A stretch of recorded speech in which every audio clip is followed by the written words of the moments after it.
നമുക്ക് പരിപ്പൊന്നും ചേർക്കാതെ ഒരു മുരിങ്ങയിലക്കറി എങ്ങനെ തയ്യാറാക്കുന്നതെന്ന് നോക്കാം. അപ്പോൾ മുരിങ്ങയിലയിൽ ധാരാളം ഗുണങ്ങൾ അടങ്ങിയിട്ടുള്ളതാണ്. ആഴ്ചയിൽ ഒരിക്കലെങ്കിലും മുരിങ്ങയില ശീലമാക്കുന്നത് വളരെ നല്ലതാണ്. ഞാനിപ്പോൾ മുരിങ്ങയിലൊക്കെ ഒന്ന് അടർത്തി എടുത്തിട്ടുണ്ട്. ഇനി നമുക്കിതൊന്ന് നന്നായി കഴുകിയെടുക്കാം. കൈകൊണ്ട് പെട്ടെന്ന് തന്നെ കഴുകിയെടുക്കണം. കുറേ നേരം വെള്ളത്തിൽ മുരിങ്ങയില ഇടാൻ പാടില്ല. വേഗം തന്നെ കൈ കൊണ്ടൊന്ന് വലിച്ചൊന്ന് കഴുകിയെടുക്കുകയാണെങ്കിൽ അതിൻ്റെ മുകളിൽ പറ്റിപ്പിടിച്ചിരിക്കുന്ന പൊടിയൊക്കെ പോകുന്നത് കാണാം. ഇനി നമുക്കൊന്ന് വെള്ളം ഊറ്റിക്കളയാം. എൻ്റെ മുരിങ്ങയിലൊക്കെ കഴുകിയ ശേഷം സ്ട്രെയിനറിലാക്കി വെച്ചിട്ടുണ്ട്. അതിലേക്ക് വേണ്ടിയിട്ടുള്ള അരപ്പൊന്ന് തയ്യാറാക്കിയെടുക്കും. പരിപ്പ് ചേർക്കാത്തതുകൊണ്ട് തന്നെ കുറച്ച് കൂടുതൽ തേങ്ങാപ്പീര വേണം. പിന്നെ ചേർക്കുന്നത് ഒരു വെളുത്തുള്ളിയും 2 ചുമന്നുള്ളിയാണ്. എരിവിന് ആവശ്യമായ പച്ചമുളക് ചേർക്കാം. ഞാൻ 1 ടീസ്പൂൺ മഞ്ഞൾപ്പൊടി ചേർക്കുന്നുണ്ട്. ആദ്യം നമുക്ക് നന്നായി ചതച്ചെടുക്കാം. അതിന് ശേഷമാണ് വെള്ളം ചേർത്ത് നല്ല മഷി പോലെ അരച്ചെടുക്കാം. അതിനകത്ത് തേങ്ങ ഒന്ന് ചതച്ചെടുത്തിട്ടുണ്ട്. ഇനി നമുക്ക് ഇതിലേക്ക് വെള്ളം ചേർക്കാം. ഒരു 1/2 ടീസ്പൂൺ ജീരകം കൂടി ചേർത്ത ശേഷമാണ് അരച്ചെടുക്കുക. ഇനി നമുക്ക് നന്നായി അരച്ചെടുക്കാം.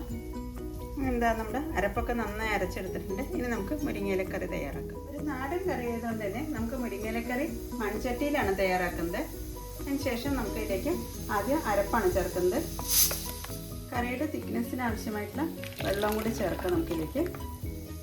ഞാനിപ്പോൾ ഈ ഒരു തിക്നെസ്സിലാണ് കറി തയ്യാറാക്കുന്നത്. ഇനി കറി നമുക്ക് തിളയ്ക്കുന്ന വരെ ഒന്ന് വെയിറ്റ് ചെയ്യാം.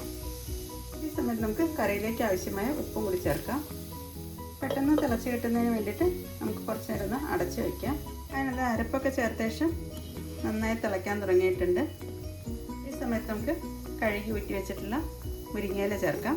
അതിനുശേഷം ഇലയെല്ലാം അരപ്പിൽ മുങ്ങിക്കിടക്കുന്ന രീതിയിലേക്ക് ഒന്ന് ഇളക്കി യോജിപ്പിക്കാം. ഈ സമയത്ത് ഉപ്പൊക്കെ കറക്റ്റ് ആണോ എന്നുള്ളത് നോക്കാം. ഇപ്പോൾ പരിപ്പില്ലെങ്കിലും നല്ല തിക്കായിട്ട് തന്നെ നമുക്ക് മുരിങ്ങയിലക്കറിയൊക്കെ തയ്യാറാക്കാൻ പറ്റുന്നതാണ്.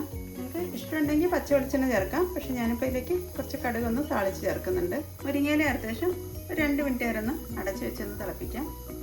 അതിനകത്ത് എണ്ണയൊക്കെ ചേർത്ത ശേഷം ഒരു 2 മിനിറ്റ് കഴിഞ്ഞിട്ടുണ്ട്. നമ്മുടെ മുരിങ്ങയില കറിയൊക്കെ തയ്യാറായിട്ടുണ്ട്. ഇനിയാണ് നമ്മളിതിലേക്ക് കടുക് താളിച്ച് ചേർക്കുന്നത്. കടുക് താളിക്കാൻ വേണ്ടി ഒരു പാൻ വെച്ചിട്ടുണ്ട്. ഇതിലേക്ക് ഞാൻ വെളിച്ചെണ്ണയാണ് ചേർക്കുന്നത്. 1/2 ടീസ്പൂൺ കടുക് ചേർക്കാം. കൊച്ചുള്ളിയാണ് ചേർക്കുന്നത്. കൂടെ 2 വറ്റൽമുളക് ചേർക്കാം. ഒരു 2 കറിവേപ്പില കൂടി ചേർക്കുന്നുണ്ട്. ഉള്ളി നല്ല ഗോൾഡൻ കളർ ആവുന്നവരെ ഫ്രൈ ചെയ്തെടുക്കണം. എങ്കിലാണ് ആ കറിക്കൊരു പ്രത്യേക ഒരു ടേസ്റ്റും മണമൊക്കെ കിട്ടുള്ളൂ. അങ്ങനെ ഉള്ളിയൊക്കെ മൊരിഞ്ഞു വരാൻ തുടങ്ങിയിട്ടുണ്ട്. ഇനി ഫ്ലെയിം ഓഫ് ചെയ്യാം. ഒരു 1/4 ടീസ്പൂൺ പകുതിയായിട്ട് മഞ്ഞൾപ്പൊടി ചേർക്കാം. ആ ചൂടിൽ തന്നെ മഞ്ഞൾപ്പൊടി മൊരിഞ്ഞ് കിട്ടുന്നതാണ്. ഇനി കടുക് വറുത്ത് നമുക്ക് മുരിങ്ങയില കറിയിലേക്ക് ചേർക്കാം.